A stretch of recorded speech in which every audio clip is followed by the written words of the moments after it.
SBI ने चुनाव आयोग को सौंपी चुनावी चंदे की जानकारी। सुप्रीम कोर्ट ने दिया था आदेश। भारतीय स्टेट बैंक ने चुनावी बॉन्ड का विवरण चुनाव आयोग को सौंप दिया है। शीर्ष अदालत ने एसबीआई को 24 घंटे के भीतर चुनावी चंदे की जानकारी आयोग को सौंपने का आदेश दिया था। इसी ने विवरण मिलने की पुष्टि की है।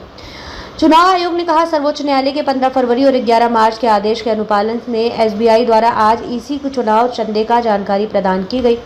सुप्रीम कोर्ट के आदेशों का पालन करते हुए स्टेट बैंक ऑफ इंडिया ने मंगलवार शाम को वर्किंग आवर खत्म होने से पहले भारतीय चुनाव आयोग को चुनावी बॉन्ड की तमाम डिटेल्स सौंप दी। अब आयोग को 15 मार्च की शाम 5 बजे तक बैंक द्वारा दी गई इलेक्टोरल बॉन्ड की जानकारी की अपनी वेबसाइट पर अपलोड करना होगा ताकि यह जानकारी आम हो सके।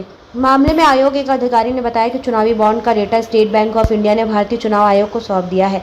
अभी इस पर काम किया जा रहा है। इससे एक दिन पहले सर्वोच्च न्यायालय में एसबीआई की याचिका पर सुनवाई हुई थी, जिसमें राजनीतिक दलों के मुनाए प्रत्येक चुनावी बॉन्ड का ब्यौरा देने की समय सीमा 30 जून तक बढ़ाने का अनुरोध किया गया था। वहीं उस याचिका पर भी सुनाई थी जिसमें एसबीआई के खिलाफ अवमानना कार्रवाई शुरू करने का अनुरोध किया गया था। अदालत ने एसबीआई को राहत देने से इनकार करते हुए कहा था कि एसबीआई कल तक ये जानकारी चुनाव आयोग को सौंपे और चुनाव आयोग 15 मार्च तक चुनावी चंदे के विवरण और सार्वजनिक करे। एसबीआई की तरफ से सर्वोच्च न्यायालय की सुनवाई में वरिष्ठ वकील हरीश साल्वे पेश हुए थे। साल्वे ने अदालत को बताया कि उच्चतम न्यायालय के आदेश के बाद एसबीआई ने नई चुनावी बॉन्ड जारी करने पर रोक लगा दी, लेकिन समस्या ये है कि चुनावी बॉन्ड जारी हुए हैं, इससे पूरी प्रक्रिया को पलटना होगा और इसमें समय लगेगा। हालांकि शीर्ष अदालत ने एसबीआई के दलील मानने से इनकार कर दिया और मंगलवार तक ही जानकारी देने का आदेश दिया। सुनवाई के दौरान मुख्य न्यायाधीश डीवाई चंद्रचूड़ ने कहा था, आप कह रहे हैं कि दानदाताओं और राजनीतिक पार्टियों की जानकारी सील कवर के साथ एसबीआई की मुख्य शाखा में है। मिलान प्रक्रिया के करने के लिए कहा ही नहीं था और हमने सिर्फ स्पष्ट डिस्क्लोजर मांगा था।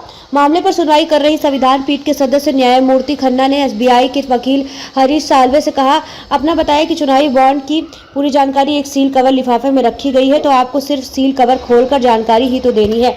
इस बीच सुप्रीम कोर्ट बार एसोसिएशन के अध्यक्ष अधीश सिंह अग्रवाल ने चुनावी बॉन्ड पर फैसले को लेकर राष्ट्रपति द्रौपदी मुर्मू को पत्र लिखा है।